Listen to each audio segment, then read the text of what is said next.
복 있는 사람으로 삽시다라는 그러한 제목으로 말씀을 전하고자 합니다. 그래서 마태복음의 팔복을 찬양한 우리 할렐루야 찬양대 참 감사드립니다. 할렐루야. 지난 1월 19일부터 근 한 달 전이죠. 시편 146편으로 하나님께 소망을 두어야 합니다. 할렐루야 하고서는 제가 말씀을 전하였습니다.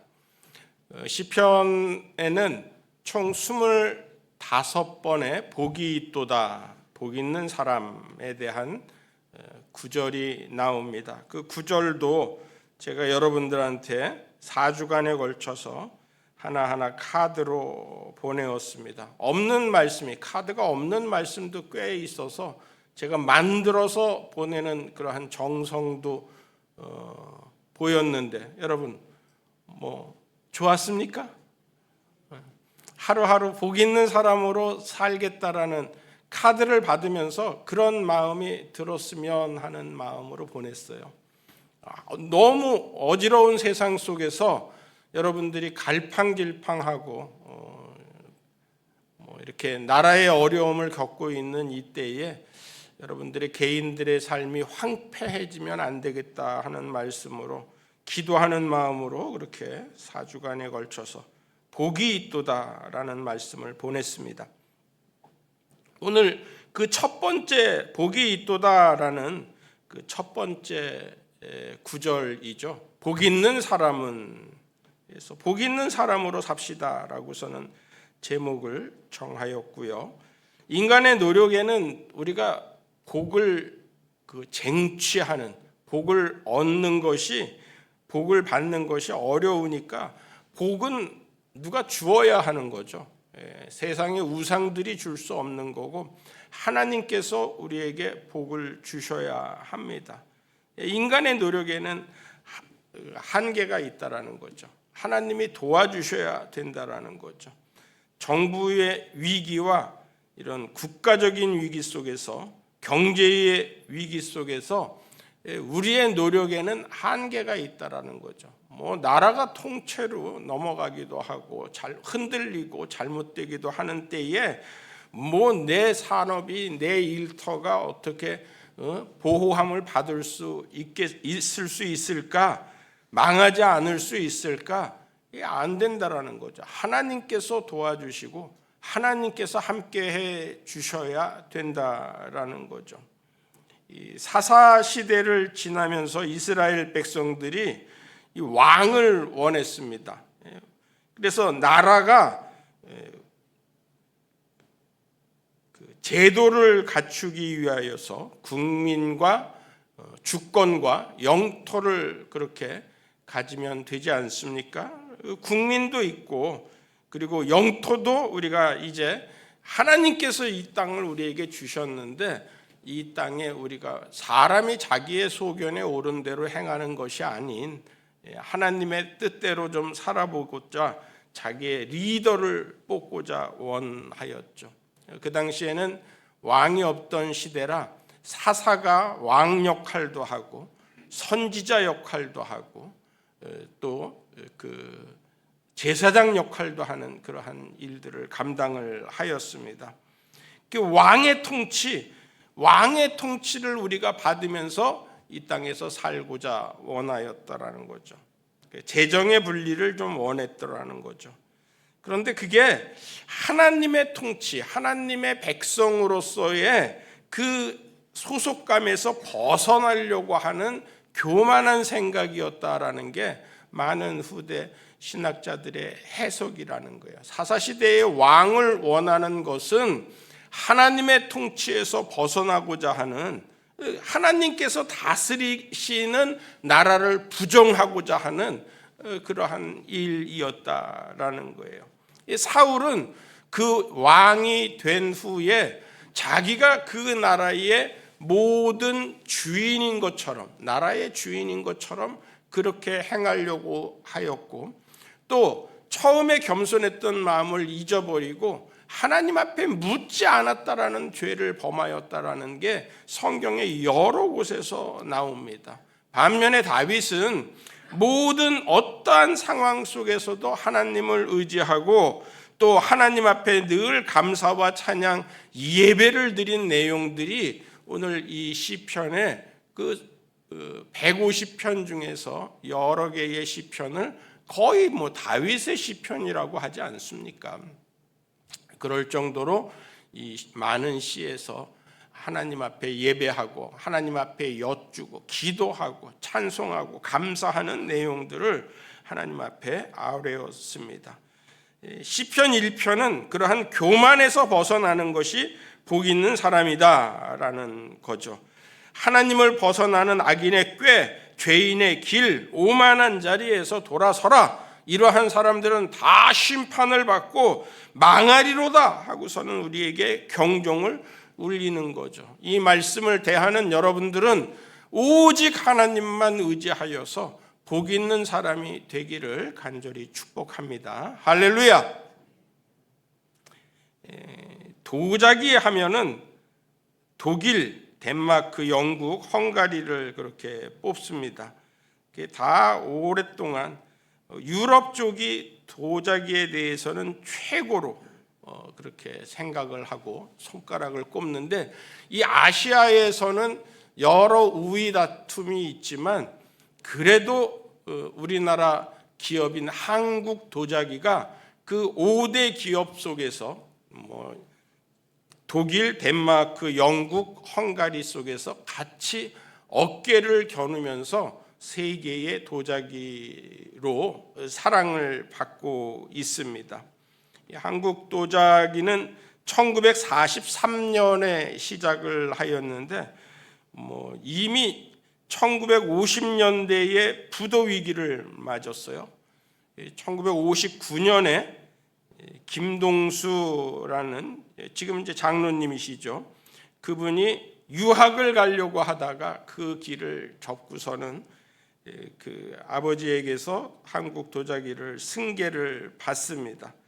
그런데 어음의 상환 압박과 또 모든 사채업자들의 협박에 이기지 못하고 10년도 안 돼서 다시 파산을 결심하고서는 그렇게 결정을 내렸어요.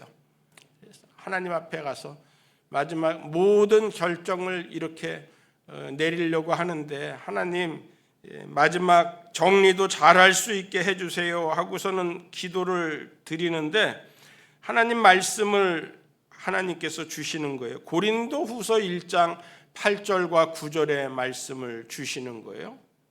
완전히 모든 것이 끝나고 이제는 끝났다, 망했다, 그리고 빚을 다 청산하고 가족들은 피신시키고 나는 감옥에 들어가야 되겠다 하는 그러한 생각을 갖고 있는데, 고린도후서 1장 8절과 9절의 말씀이 떠오르는 거예요. 형제들아, 우리가 아시아에서 당한 환난을 너희가 모르기를 원하지 아니하노라.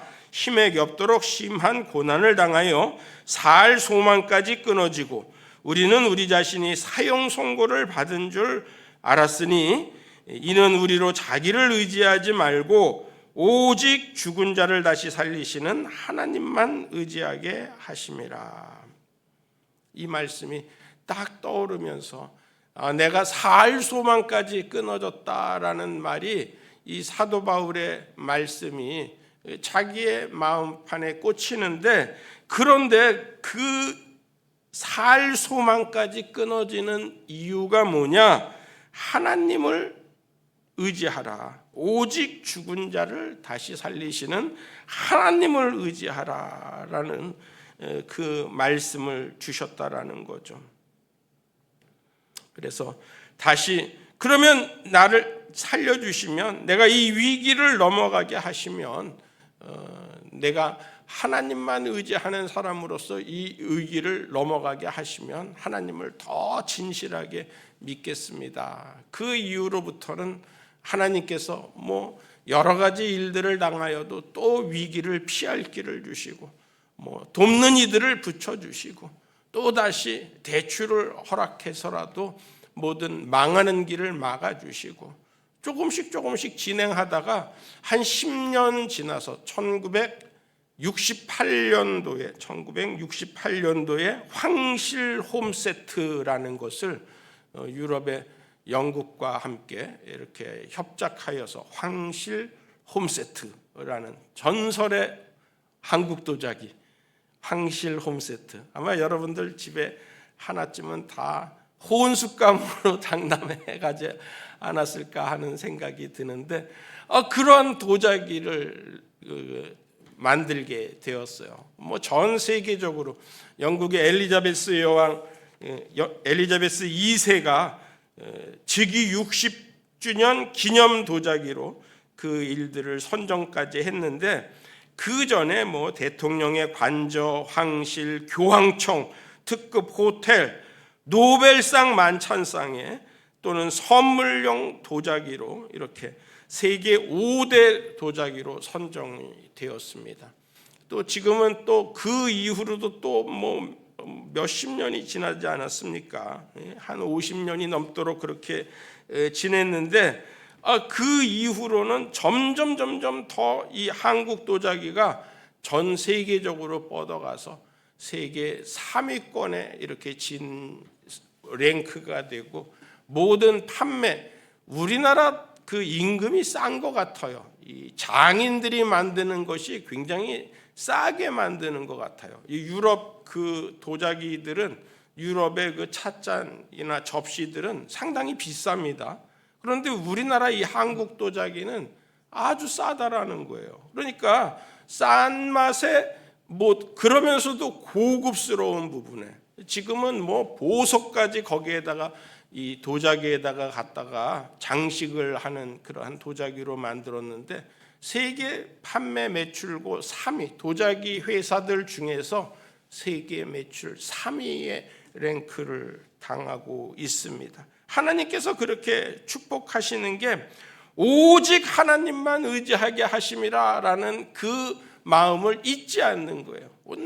내가 힘들 때에도, 어려울 때에도, 또 잘 나갈 때에도, 사람이 위기를 넘기고 나면은 금방 또 마음이 흐트러집니다. 그래서 내가 언제 위기를 당했느냐, 또 다시 나쁜 길로 달려가기도 하는데, 그렇지 않고서는 오직 하나님만 의지하게. 오늘 말씀에도 있습니다. 2절 말씀에 오직 여호와의 율법을 즐거워하여 그의 율법을 주야로 묵상하는도다. 오직 여호와, 오직 말씀, 그리고 그것을 즐거워한다라는 거죠. 내가 하나님 앞에 오직 하나님의 말씀을 사모하고 오직 하나님만 의지하는 그 마음을 즐거워한다라는 거죠. 즐거워한다라는 거죠. 그게 뭐 힘들게 이것만 견디면 내가 되겠다, 이것만 이기면 내가 되겠다 하고서는 뭐 숙제처럼 자기의 훈련처럼 하는 게 아니라 그거를 즐거워한다라는 거죠. 저는 거기에서 큰 은혜를 받았습니다. 설교를 준비하면서 제가 받는 은혜가 특별한 은혜들이 있어요. 제가 여러분들한테 말하지 못하는 그런 아주 세세한 것에서, 작은 것에서 받는 은혜가 오늘 이 즐거움이라는 거예요. 즐거움. 하나님만 의지하는 일들이 어떤 때에는 세상을 의지하고 싶은 우리의 욕망을 눌러야 되는 그러한 고행으로 생각하는데, 그 고행이 아니라 즐거움이라는 거예요. 즐거움. 어제 그 공석초 목사님, 그 우리 교회 제가 그 여기 오게끔 할 때, 그때 당시에 뭐 비상대책위원장이셨고 또 노회장이셨고 전 노회장이셨고 그랬던 목사님이시죠. 저희 또 대학 동기이기도 합니다. 장신대 학부 동기이고 나보다 나이는 훨씬 많으셔요. 그런데 그분 딸이 결혼식이 있어요. 그래서 송파 예한교회, 거기는 결혼식을 그 주로 빌려주는 결혼식장을 목적으로 삼고서는 교회를 만들었어요. 물론 주일에도 예배를 드리지만 뭐 토요일이라든지 휴일이라든지 그런 결혼식장으로 임대하는 식당 따로 있고 뷔페 장소 따로 있고 예배당이 아주 아름답게 그렇게 꾸며져 있습니다. 마이크 시설이 잘 되어져 있고 거기 음식도 굉장히 맛있었어요. 그런데 제가 가장 은혜를 받은 거는 결혼식 중에 성찬식을 하는 거예요. 가톨릭에서는 자주 봅니다. 뭐 혼배 미사를 드리면서 이렇게 이제 성찬을 꼭 신랑 신부에게 해 주는 것을 아주 순서에다 넣었는데 우리 이제 개신교에서는 주례도 잘 안 세우려고 해요. 목사님들한테 주례도 잘 안 세우려고 하고 그러는데 목사님에게 성원 선포 받는 것이 좋습니다. 우리 교회 그 자녀들 결혼시킬 때에도 그게 뜻대로 되지 않아서 제가 나중에 불러서 성원 선포를 해주고 기도를 해주고 그렇게도 했어요. 하나님께서 짝지어 주신 것을 사람이 나누지 못할지니라 라고서는 선포를 해야지. 하나님, 물론 그래도 헤어지는 사람들이 많습니다. 우리나라 이혼율이 세계 제일입니다.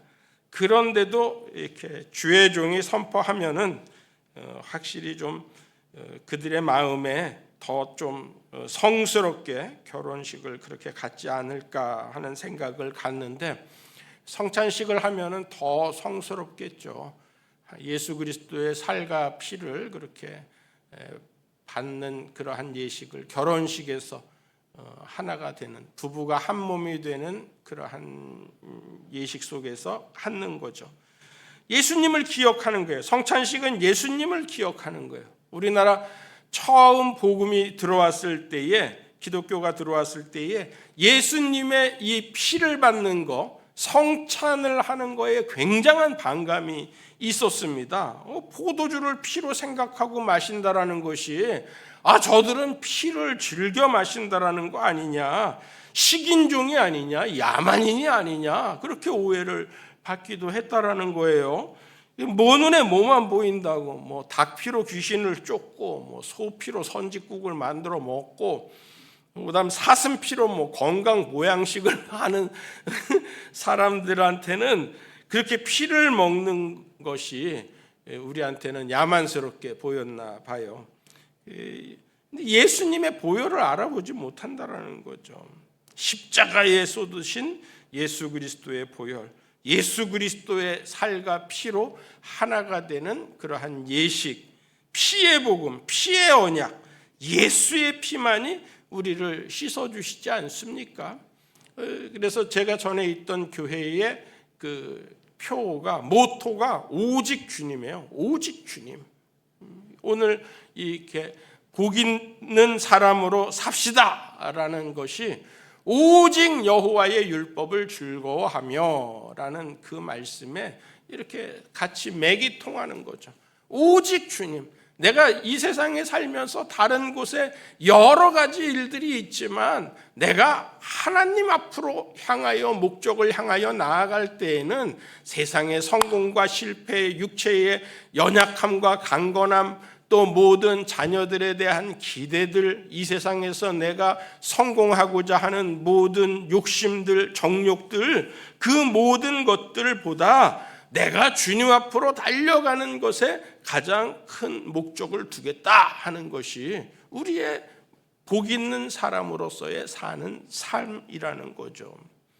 구약은 그렇게 율법을 즐거워하고 그 율법을 지키는 것이 하나님을 경외하는 거라고 이야기를 하고 있어요. 복을 받는 것이 하나님의 이 말씀을, 하나님을 사랑하고 이 말씀을 지키면 내가 천대까지 너에게 은혜를 베풀겠다. 십계명의 말씀을 하고 있어요.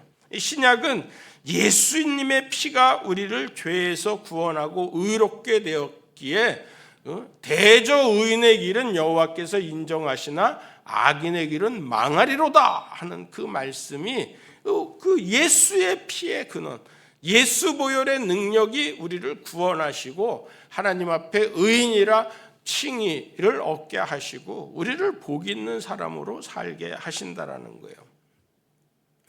예수의 복음, 예수님을 위하여서는 아브라함이 하나님의 말씀을 지키기 위하여서는 너그 우상으로 얼룩진 그 자리에서 떠나라, 내 본토 친척 아비집을 떠나라 했을 때 하나님의 명령을 따르니까 그가 믿음의 조상, 축복, 복의 근원이 되듯이 떠나는 결단을 해야 된다라는 거죠. 너를 축복하는 자를 내가 복을 주고 너를 저주하는 자를 내가 저주하리니 너는 복이 될지라 하는 아브라함에게 주신 말씀의 원칙은 그 자리에서 떠나라는 거예요. 떠나라는 거예요. 죄인의 길에서 떠나고 악인의 길에서 벗어나고 의인의 반열에 서서 약속의 말씀을 듣고 믿음의 구원을 받으라 하는 말씀이라는 거죠. 할렐루야. 우리 찬송 한 장 하겠습니다. 찬송가 267장입니다. 267장.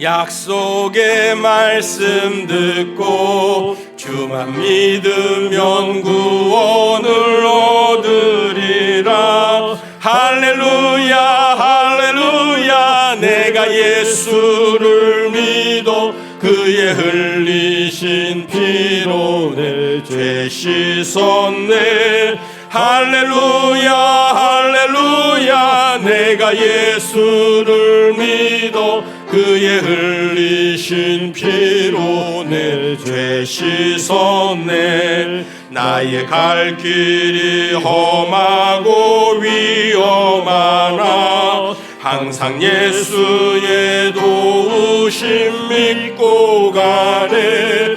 할렐루야 할렐루야. 내가 예수를 믿어 그의 흘리신 피로 내 죄 씻었네.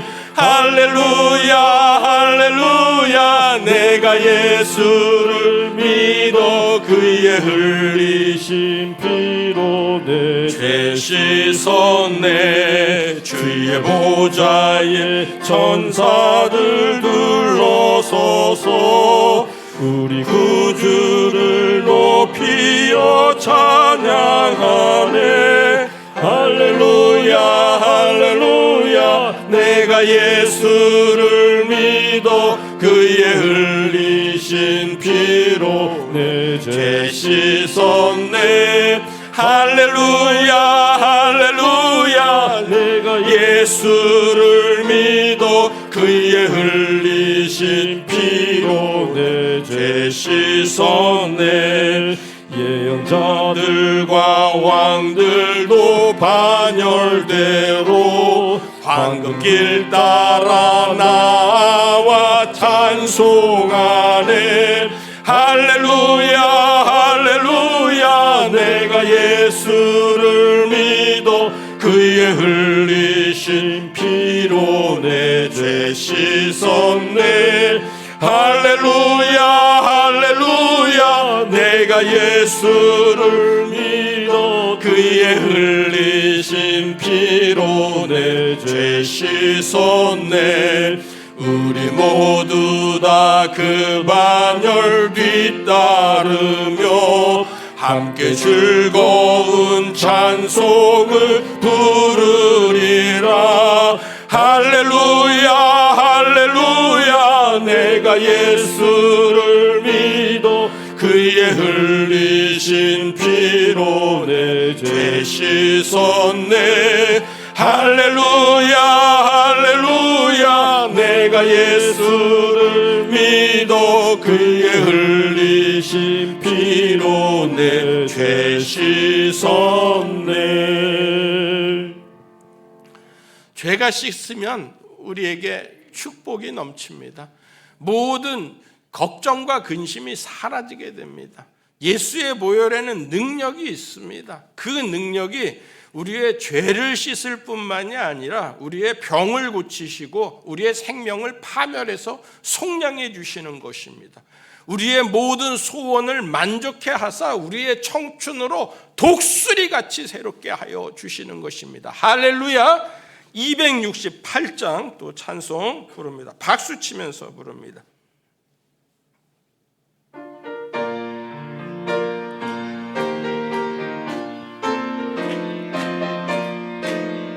할렐루야. 죄에서 자유를 얻게 함은 보혈의 능력, 주의 보혈 시험을 이기고 승리하니 참 놀라운 능력이로다. 아멘. 주의 보혈 능력이 있도다. 주의 피 믿어 주의 보혈 그 어린 양의 매우 귀중한 피로다. 육체의 정욕을 이기림은 보혈의 능력, 주의 보혈 정결한 마음을 얻게 하니 참 놀라운 능력이로다.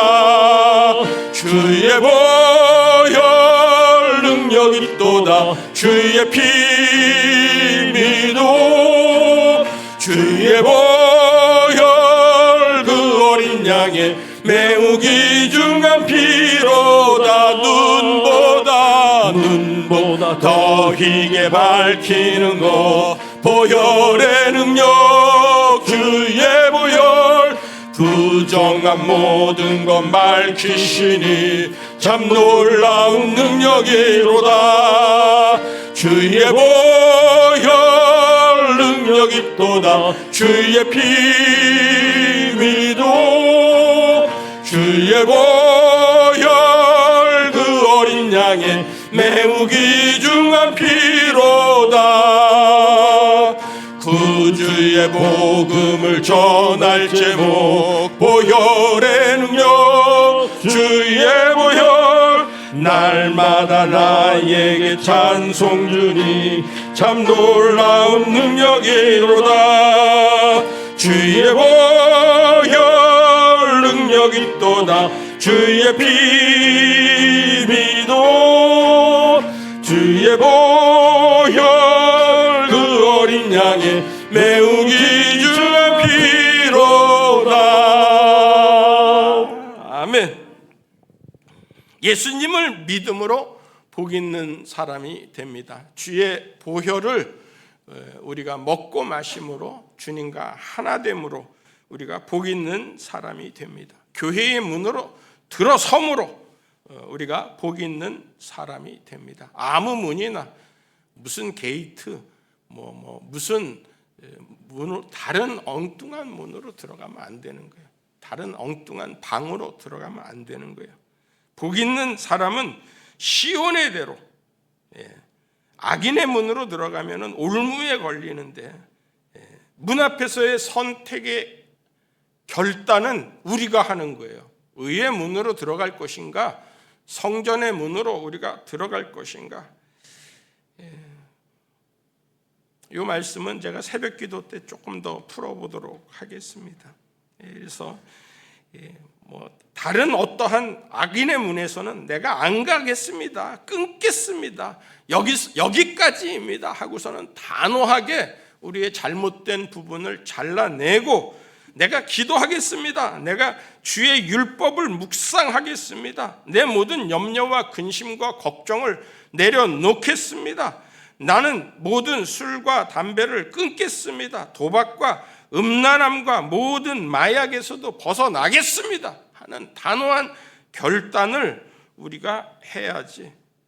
그게 예수와 하나 되는 길이라는 거예요. 도로에 그 감시 카메라가 꽤 많이 생겼습니다. 물론 공갈 카메라도 많이 있지만 그래도 그 앞에 가면은 긴가민가 하면서도 우리가 늘 조심하잖아요. 그렇듯이 주의 성전에 오르는 것은 하나님 앞에 내가 감시 카메라처럼 이렇게 주님 앞에 내가 그래도 주님 앞에서는 좀 죄 안 짓고 정결하게 살겠습니다. 예수님 믿는 그 마음을 유지하겠습니다. 내 평정심을 나는 교인입니다. 나는 예수의 피로 거듭난 사람입니다 라는 것을 이렇게 여기 와서 확인을 하는 거예요.